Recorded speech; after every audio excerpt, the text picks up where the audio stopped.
할렐루야, 다시 만나서 반갑습니다. 사랑하는 보덴제 교회 성도님들, 또 프랑크푸르트 교회 성도님들, 그동안 잘 지내셨습니까? 저도 잘 지내고 있고, 또 만나서 반갑습니다. 한 주간이 굉장히 빨리 지나가는 것 같습니다. 자, 오늘도 제가 말씀을 전하게 된 것을 참 감사하게 생각합니다. 오늘 말씀은 마가복음 13장 14절로 27절입니다. 마가복음 13장 14절에서 27절. 그리고 말씀 제목은 종말을 준비하라. 종말을 준비하라입니다. 지난주에 이어서 이번 주에도 제가 종말에 대해서 설교를 하게 됩니다. 아마 다음 주에도 해야 될 것 같습니다. 이런 종말에 대한 말씀은 듣기에 좀 부담이 되고, 흔히 우리 크리스찬들이 말하는 표현으로 은혜가 안 될 때가 있습니다. 그러나 좋은 약이 입에 쓰듯이 이런 중요한 말씀이 때로는 부담스럽기도 합니다. 그렇지만 우리가 이런 말씀도 들어야 병이 낫고 이렇게 살아나게 됩니다. 요즘 사람들이 간절히 바라는 것이 무엇이겠습니까? 코로나 바이러스 백신, 그것이 빨리 발명이 되어서 우리가 죽음의 공포에서 이렇게 벗어나는 것을 기다리고 있을 것입니다. 그래서 우리도 오늘 말씀을 듣고 이 말씀이 우리를 살리는 말씀이라고 생각하고 잘 듣고 잘 먹으면 좋겠습니다. 아멘. 지난주에 우리는 말세 징조에 대해서 살펴보았습니다. 징조. 지난주에 예수님께서 예루살렘 성전이 회파될 것을 말씀했습니다. 그러면서 예수님은 이스라엘의 종말과 세상의 종말에 대해서 이렇게 말씀하셨습니다. 예수님의 미래에 대한 예언은 항상 이중적입니다. 약 35년 후에 있을 성전 회파와 이스라엘 멸망에 대한 예언임과 동시에 또 이것은 예수님이 재림하실 때 역사가 끝이 나고 세상의 종말이 오게 되는 그런 예언을 동시에 품고 있습니다. 실제로 이 예언의 말씀을 기초로 초대 유대교회 크리스찬들은 이스라엘의 종말을 준비를 했고 또 그 환난 때 구원을 받았습니다. 이제 우리 크리스찬들은 세상에 종말이 있다는 사실을 믿고 또 이 종말의 징조를 살피면서 마지막 때를 준비해야 합니다. 또한 아직 우리가 이런 극단적인 종말의 시대를 지나가지 않더라도 현재의 삶 속에서 어떻게 우리가 승리하는 신앙생활을 할 수 있을 것인지 그 지혜를 배워야 합니다. 우리 다 같이 23절을 읽어보겠습니다. 13장 23절. 너희는 삼가라. 내가 모든 일을 너희에게 미리 말하였노라. 너희는 삼가라. 내가 모든 일을 너희에게 미리 말하였노라. 여기서 삼가라는 말은 영어로 하면 be on your guard 이렇게 나와 있습니다. 우리가 잘 알듯이 guard 그러면 경호원이나 경비원, 파수꾼을 말합니다. 그래서 이 말씀은 경계하라, 조심해라 이런 뜻입니다. 예수님께서 우리에게 이 모든 사실을 미리 알려준 것은 이 말씀을 듣는 우리가 도둑을 경계하듯이 깨어서 마지막 때를 잘 준비하라는 그런 뜻입니다. 그러면 우리가 어떻게 또 종말의 시대를 잘 준비할 수 있을까요? 어떻게 해야 우리가 신앙생활에서 실패하지 않고 승리할 수 있을까요? 오늘 본문에서 예수님은 종말을 준비하는 자세에 대해서 4가지로 가르쳐주고 있습니다. 4가지로. 저와 여러분이 이 말씀을 통해서 승리하는 믿음 생활의 진리를 배우는 그런 시간이 되기를 간절히 축원합니다. 아멘. 자, 첫째로 예수님은 도망을 치라고 말씀하셨습니다. 14절을 다 같이 읽어보겠습니다. 14절. 멸망에 가증한 것이 서지 못할 곳에 선 것을 보거든 읽는 자는 깨달을진저 그때 유대에 있는 자들은 산으로 도망할지어다. 도망할지어다. 이렇게 말씀을 했습니다. 중국의 병법 가운데 36개라는 것이 있습니다. 이게 병법입니다. 이 36개는 주행랑, 도망을 치는 것입니다. 도망치는 것도 병법의 하나라고 합니다.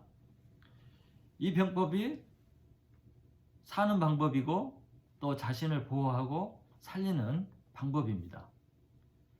예수님을 믿는 우리들에게도 어느 중요한 순간에 도망을 치라고 말을 합니다. 14절을 다시 보면 멸망에 가증한 것과 서지 못할 곳 이런 말이 나옵니다.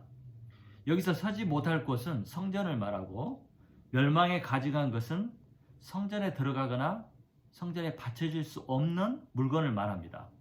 그래서 이 말씀은 누군가가 신성 모독적인 행위를 성전에서 앞으로 행한다는 것입니다.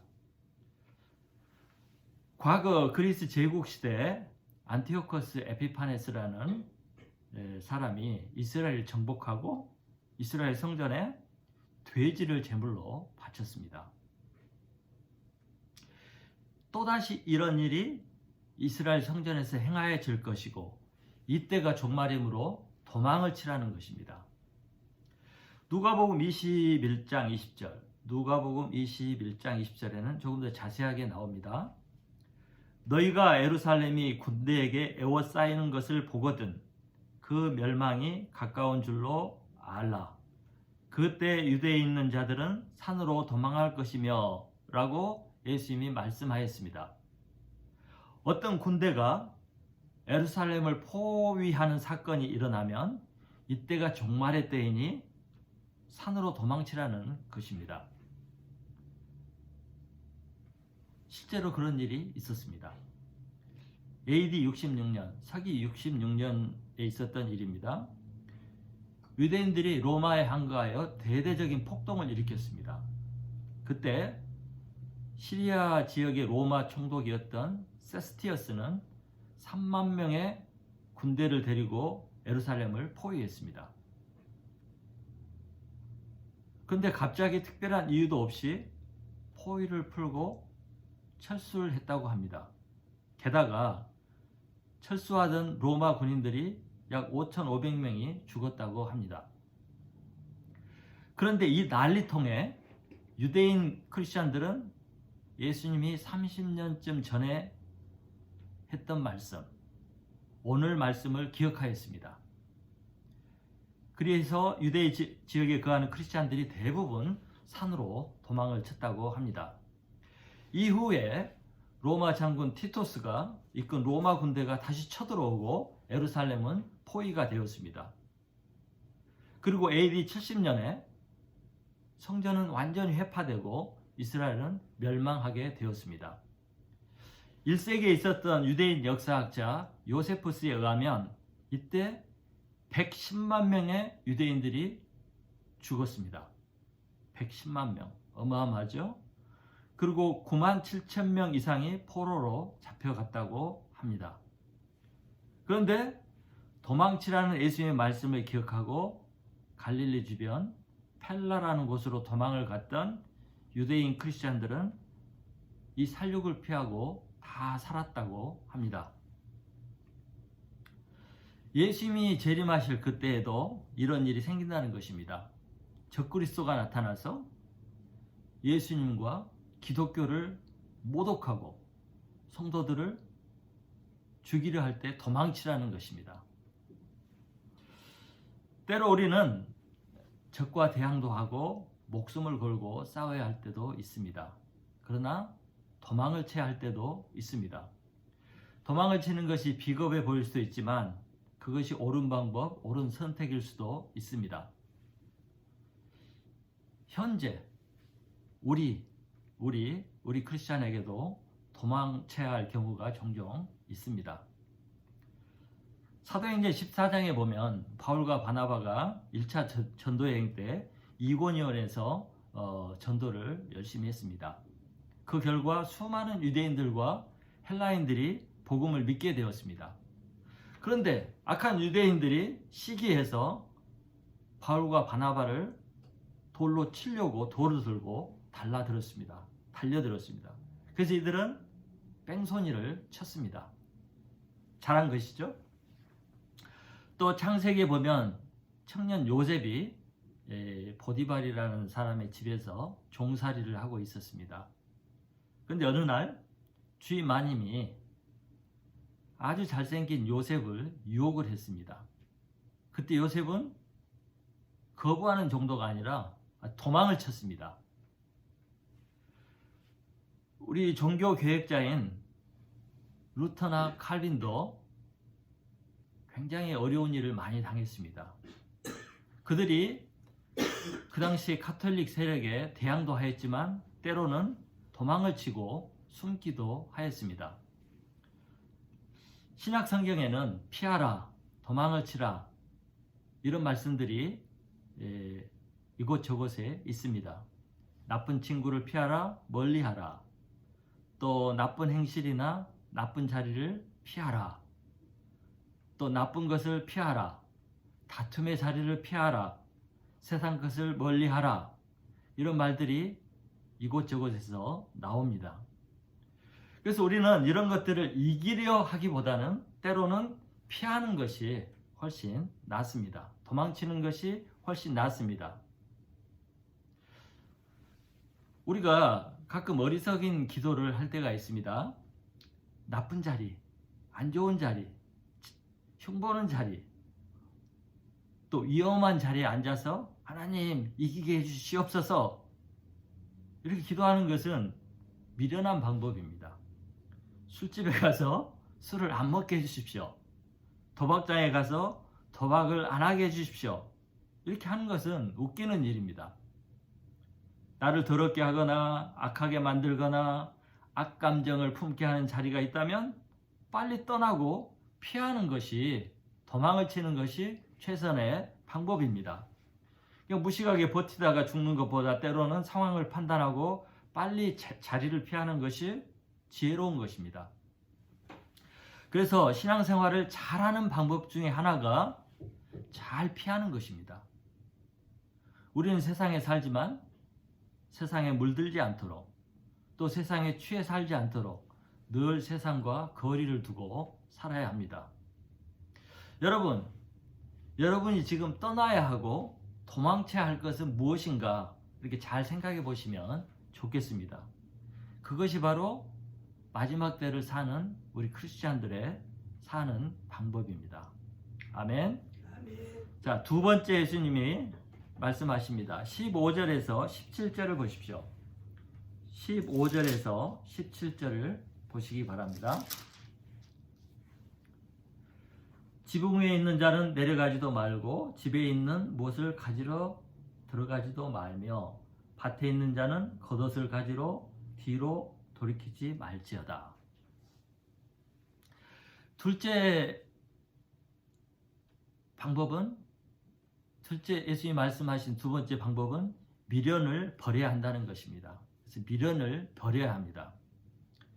예수님은 지붕 위에 있는 자는 내려가지도 말고 집에 있는 무엇을 가지러 들어가지 말라고 했습니다. 또 밭에 있는 자들은 옷을 가지러 집으로 돌아가지 말라고 했습니다. 뒤돌아보지 말고 갈 길을 가라는 것입니다. 지붕에 있다가 내려가서 방에 있는 어떤 것을 가지고 나오는 것은 거의 시간이 걸리지 않습니다. 그럼에도 불구하고 그런 것도 하지 말고 빨리 떠나라는 것입니다. 이 말씀은 가진 것에 대한 미련, 그 욕심을 버리라는 뜻입니다. 환난이나 재난이 닥쳤는데 위급한 상황에서 가진 것에 집착하고 미련을 두면 망한다는 것입니다. 그러므로 우리가 말세를 살 때 미련이나 욕심을 버려야 합니다. 그런데 문제는 저를 비롯해서 사람들이 너무 세상을 사랑하고 세상 것을 너무 좋아한다는 것입니다. 사람들은 할 수만 있으면 모든 것을 다 가지고 싶어 합니다. 그렇죠?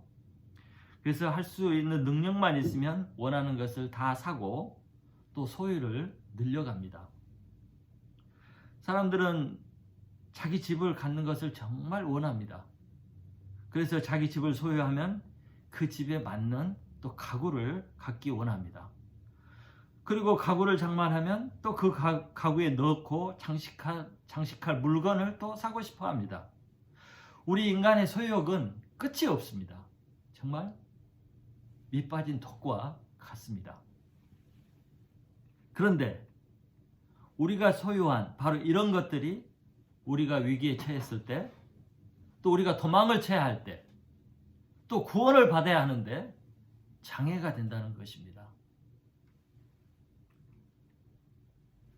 노아시대 때 사람들은 홍수 심판이 오는 그 순간까지 사고 팔고 시집가고 장가가고 먹고 마시는 일에 정신을 팔고 있었습니다. 노아가 120년 동안 하나님의 심판에 대한 경고를 했음에도 불구하고 그들은 세상 재미와 세상 것에 대한 관심에 정신이 없었습니다. 그 결과 모두 한 사람도 예외가 없이 멸망하고 말았습니다. 또 창세기에 보면 롯의 이야기가 나옵니다.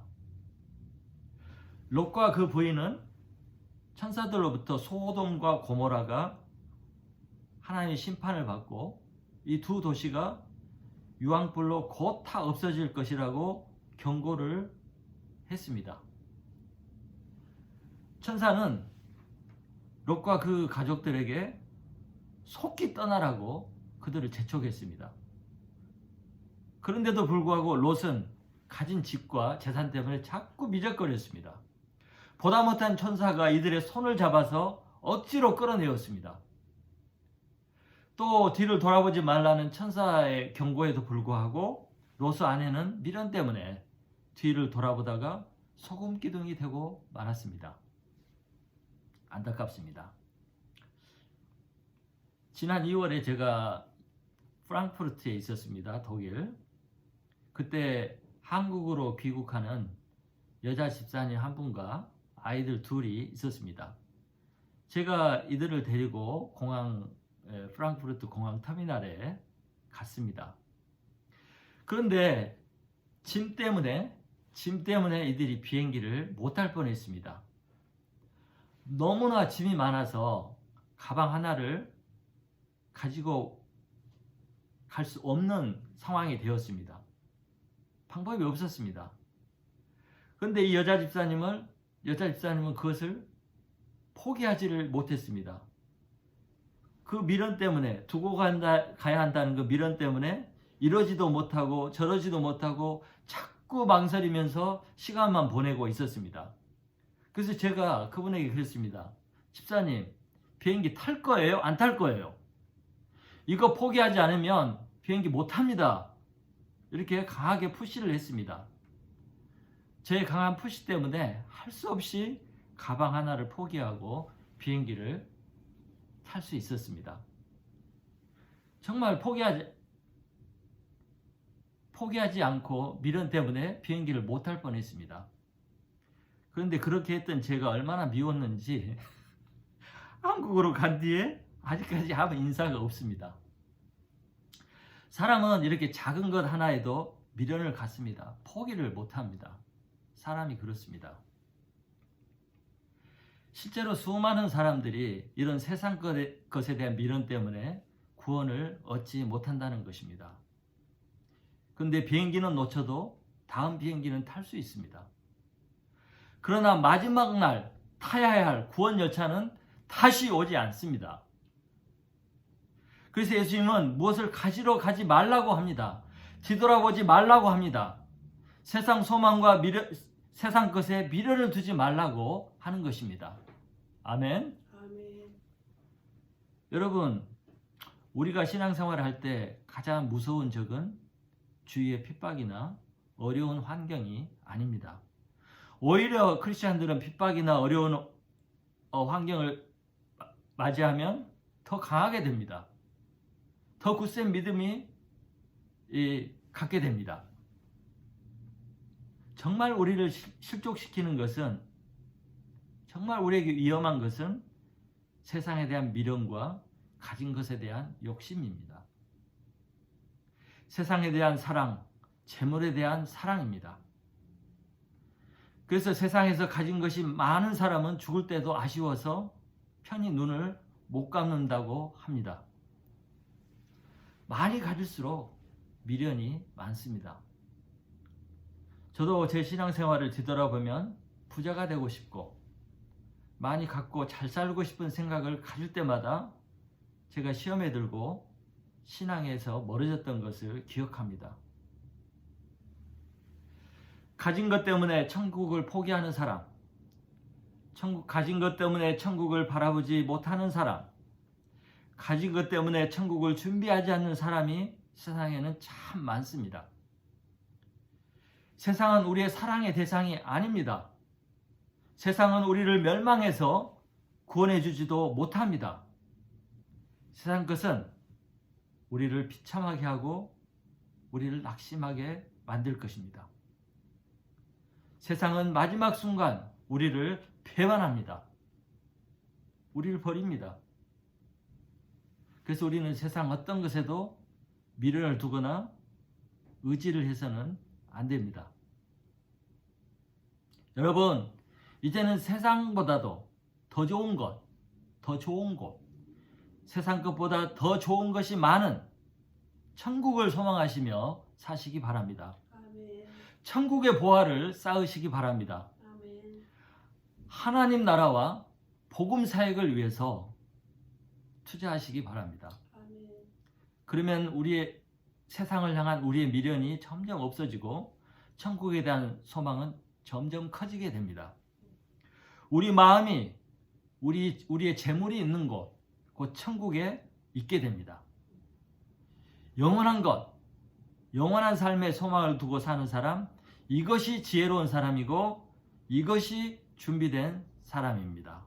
아멘. 아멘. 그래서 세상에 대한 미련, 가진 것에 대한 미련을 다 끊으시기 바랍니다. 자, 세 번째 18절에서 20절입니다. 18절에서 20절을 보시기 바랍니다. 여기에서 예수님은 우리에게 기도하라고 말씀을 하십니다. 예수님이 재림하시기 전에 종말의 때 이 세상에 엄청난 환난과 재난과 또 핍박이 있게 될 것이라고 말합니다. 그런데 그 환난이 얼마나 극심한지 사람이 감당할 수가 없고 믿는 성도라 할지라도 감당하기가 너무 어렵다는 것입니다. 그리고 마귀와 그의 종들인 악인들이 무섭게 악하게 믿는 성도들을 핍박할 것입니다. 그래서 예수님은 우리에게 그런 것들을 감하여 달라고 기도하라고 말씀하셨습니다. 또 예수님은 이런 재난이 겨울에 일어나지 않도록 기도하라고 했습니다. 겨울철의 피난, 겨울철의 도망은 생지옥입니다. 우리 6.25 전쟁 때 1.4 후퇴, 1월 4일 후퇴면 얼마나 춥고 힘듭니까? 정말 생지옥이죠. 그러므로 우리는 이런 것들을 위해서도 기도해야 한다는 것입니다. 감당할 수 없는 고난을 당하지 않도록 고난과 환난을 감화해 주시도록 우리에게 긍휼과 자비를 베풀어 달라고 계속 기도해야 한다는 것입니다. 또 우리가 이런 기간을 인내할 수 있도록 믿음을 달라고 기도해야 합니다. 이런 어려운 때에 믿음과 신앙을 포기하지 않게 해달라고 기도해야 합니다. 일제시대 때 수많은 크리스천들과 목사님들이 대결을 했습니다. 신사참배를 한 것입니다. 이들이 처음부터 그렇게 한 것이 아닙니다. 믿음으로 버티고 버티었지만 일제의 고문과 핍박이 끝이 나지 않고 그 끝이 빨리 오지 않았기 때문에 결국 그들의 인내가 바닥이 나고 그래서 포기하고 신사참배를 하고 만 것입니다. 또 많은 독립운동가와 지식인들이 일제 말기에 변절했다고 합니다. 처음부터 변절한 것이 아닙니다. 아무리 기다려도 일제가 무너지지 않았기 때문에 더 이상 버티지 못하고 마지막 순간에 변절을 한 것입니다. 그런데 한 번 변절한 그들은 영원히 친일파로 낙인이 찍히고 모든 우리 대한민국 국민으로부터 비난을 받고 있습니다. 이처럼 인내는 어렵습니다. 신앙을 끝까지 지키는 것도 쉽지가 않습니다. 성경에 보면, 사도행전에 보면 사도 바울을 열심히 따랐던 사도 바울의 동역자들이 인내하지 못하고 바울을 떠나가고 심지어 믿음으로부터 떠나간 사실을 보게 됩니다. 인내를 해야 합니다. 인내를 하되 끝까지 해야 됩니다. 그렇지 않으면 그동안의 인내는 아무 소용이 없습니다. 요즘 우리는 신앙 때문에 무슨 핍박을 받거나 어려움을 당하거나 목숨을 내놓거나 그런 일이 거의 없습니다.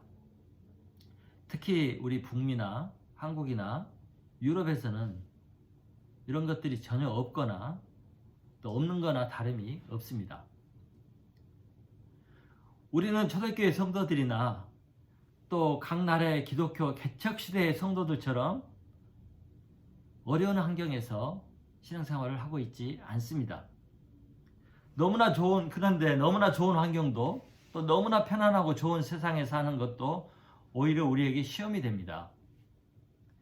어려워서 시험이 되는 게 아니라 너무 편해서, 너무 환경이 좋아서 긴장감도 없고 절실함도 없어서 시험에 드는 경우가 참 많습니다. 그래서 우리도 계속 기도해야 합니다. 넘어지지 않도록, 신앙을 포기하지 않도록, 안일해지지 않도록 기도해야 됩니다. 우리 자신의 죄성과 또 연약함과 부족함을 인식하고 겸손히 기도하는 자만이 이런 세대에서 인내하고 승리할 수가 있습니다. 기도하는 사람만이 끝까지 믿음의 경주를 할 수 있고 기도는 정말 우리 그리스도인들에게 중요한 것입니다. 저와 여러분이 정말 기도하는 성도들이 될 수 있기를 소망합니다. 아멘. 자, 네 번째, 예수님은 네 번째 믿지 말라고 말씀하십니다. 믿지 말라. 자, 21절, 22절을 읽어보겠습니다. 21절, 22절. 그때 어떤 사람이 너희에게 말하되 보라 그리스도가 여기 있다, 보라 저기 있다 하여도 믿지 말라. 거짓 그리스도들과 거짓 선지자들이 일어나서 이적과 기사를 행하여 할 수만 있으면 택하신 자들을 미혹하려 하리라. 예수님 말씀하셨습니다. 말세가 되면 여기서 저기서 자기가 그리스도라고 하는 사람들이 많이 나타난답니다. 또 자신이 하나님의 계시를 받은 선지자들이라고 하는 사람들도 많이 나타날 것이라고 하십니다. 근데 이런 사실보다 더 놀라운 사실은 이들이 기적을 행한다는 것입니다. 신비한 능력을 행하고 예언을 하고 초자연적인 능력을 보인다는 것입니다. 그래서 우리 크리스찬들이 이들에게 속기가 쉽습니다. 또 이상하게 우리 크리스찬들은 이런 것을 좋아합니다. 또 이런 것을 행하는 사람들의 말이라면 무조건 신뢰하거나 받아들입니다. 결국 많은 사람들이 이런 능력을 행하는 사람을 참 하나님의 종으로 생각하고 이들을 따르게 됩니다. 그런데 사실은 이들이 거짓 그리스도이고 거짓 선지자라는 데 있습니다. 문제는 거기에 있습니다. 이런 가짜 그리스도들, 이런 가짜 선지자들, 교주들은 능력을 행해서 자기를 따르고 결국 자기에게 붙잡힌 사람을 조종하고 지배하기 시작합니다. 그리고 자신의 유익과 목적을 위해 자신을 따르는 사람을 이용합니다.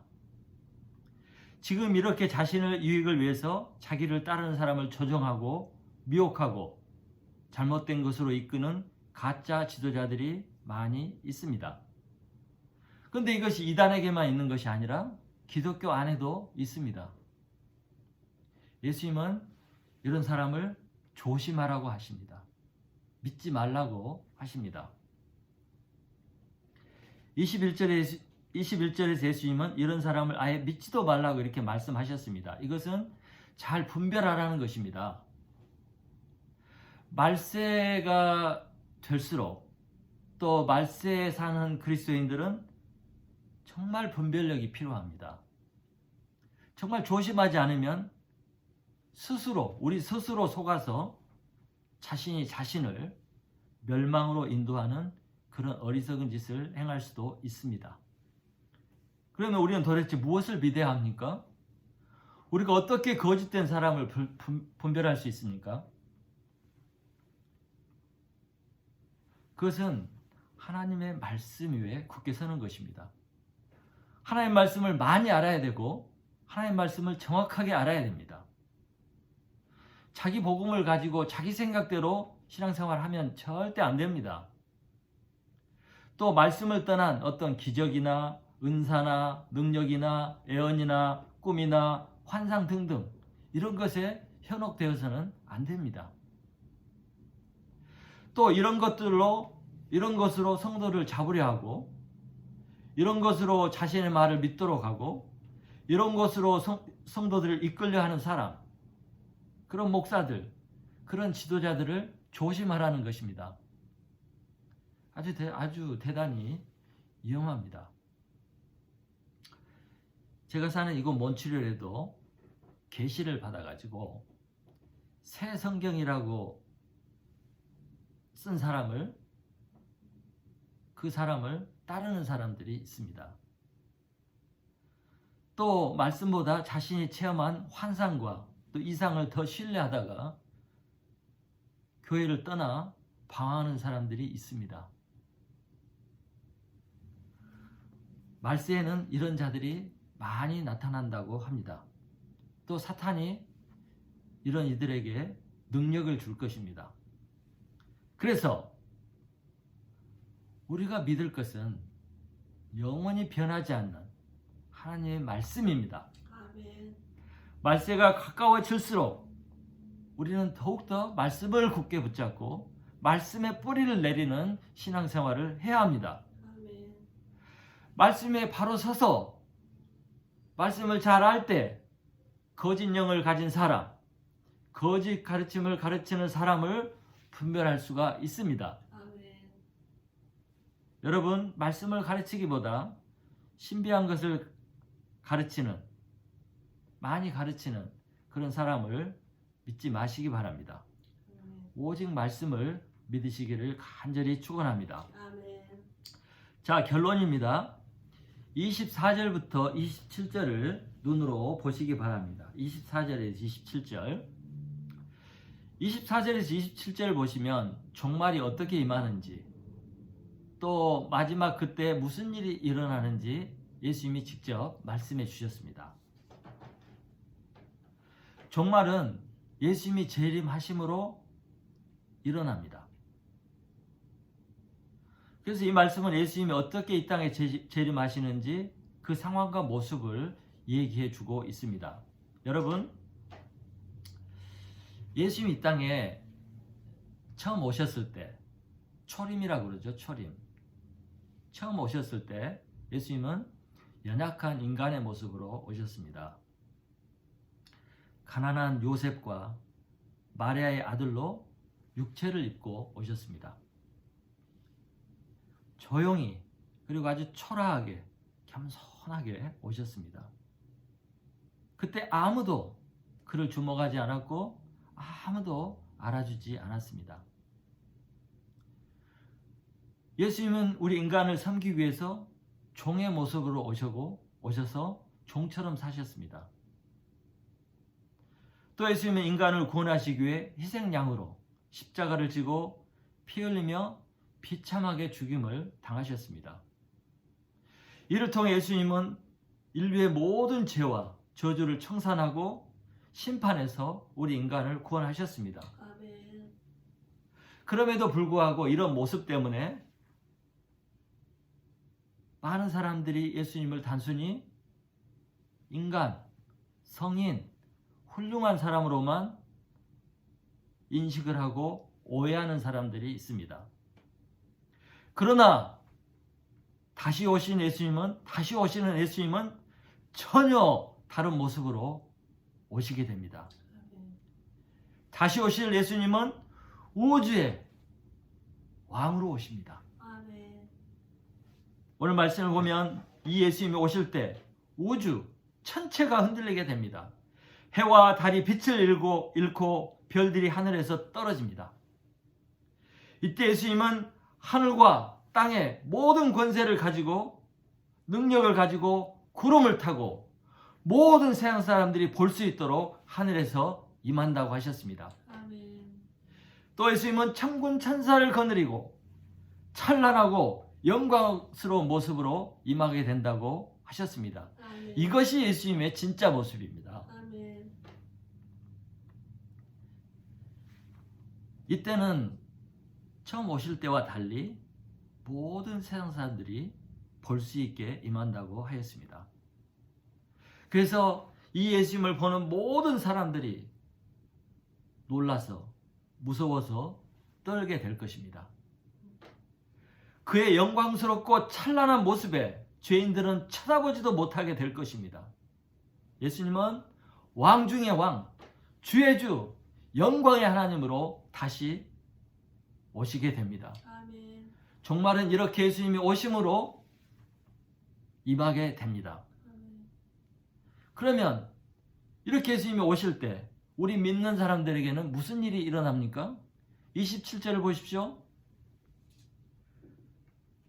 또 그때 그가 천사들을 보내어 자기가 택하신 자들을 땅끝으로부터 하늘 끝까지 사방에서 모으리라. 아멘. 아멘. 재림하신 예수님은 천사들을 보내서 모든 크리스찬들을 땅끝으로부터 하늘 끝까지 사방에서 온 세상에서 모으십니다. 아멘. 그리고 이들은 하늘로 들리움을 받고 구원을 받게 됩니다. 아멘. 이들은 예수님과 함께 천국에 들어가고 이 예수님과 함께 영원히 살 것입니다. 아멘. 바로 이날 준비된 사람들은 기쁨과 즐거움과 감격으로 환호성을 지르게 될 것입니다. 아멘. 그날 구원받은 사람들은 자신 스스로에게 이렇게 말할 것입니다. 야, 너 정말 잘했다. 너 정말 수고했다. 아멘. 너 정말 잘 참았다. 너 정말 인내했다. 이렇게 자기를 칭찬하게 될 것입니다. 아멘. 이상과 같은 사실을 볼 때 자신의 미래를 준비하는 것은 매우 중요하고 지혜로운 것입니다. 아멘. 지혜로운 사람들은 은퇴 후의 삶을 준비합니다. 이처럼 우리는 이 땅을 떠나고 천국에서 다시 사는 삶을 준비해야 합니다. 아멘. 제가 중고등학교 다닐 때 많이 들었던 말 중에 하나가 유비무환이었습니다. 유비무환. 이게 옛날에 시골에 산에도 이렇게 크게 쓰여 있었습니다. 유비무환. 미리 준비하면 환란이 없다는 말입니다. 환란이 와도 이겨낼 수 있다는 말입니다. 그래서 준비는 아무리 많이 해도 낭비가 없습니다. 준비는 많이 할수록 좋은 것이고 이익을 얻게 됩니다. 이처럼 예수님의 재림을 준비한다는 것은 예수님과 함께 들어갈 천국의 삶을 준비하는 것입니다. 더 정확하게 말하자면 나의 마지막 날, 내가 세상을 떠날 때를 준비하는 것입니다. 아멘. 준비하지 않은 사람은 준비하지 않아서 그날에 땅을 치고 눈물을 흘리고 이를 갈면서 후회하게 될 것입니다. 이렇게 되지 말라는 것입니다. 정말 예수님이 오시면 끝입니다. 이 날이 오면 더 이상 우리에게는 기회가 없습니다. 그날 땅을 치고 후회해도 소용이 없습니다. 그래서 예수님께서 미리 준비하라고 우리에게 미리 이것을 말씀해 주신 것입니다. 아멘. 여러분, 예수님이 오늘 하신 말씀, 또 예수님이 우리에게 주신 4가지 그 방법을 꼭 기억하시고 마음에 새기고 우리 자신의 종말을 준비하는 저와 여러분이 되시기를 간절히 축원합니다. 아멘. 그래서 모두가 천국의 꼴이 나고 천국에서 영원한 삶을 예수님과 함께 사시기를 간절히 축원합니다. 아멘. 아멘. 아멘. 다음 한 주간 동안 잘 지내시고 또 다음 주에 뵙도록 하겠습니다. 할렐루야.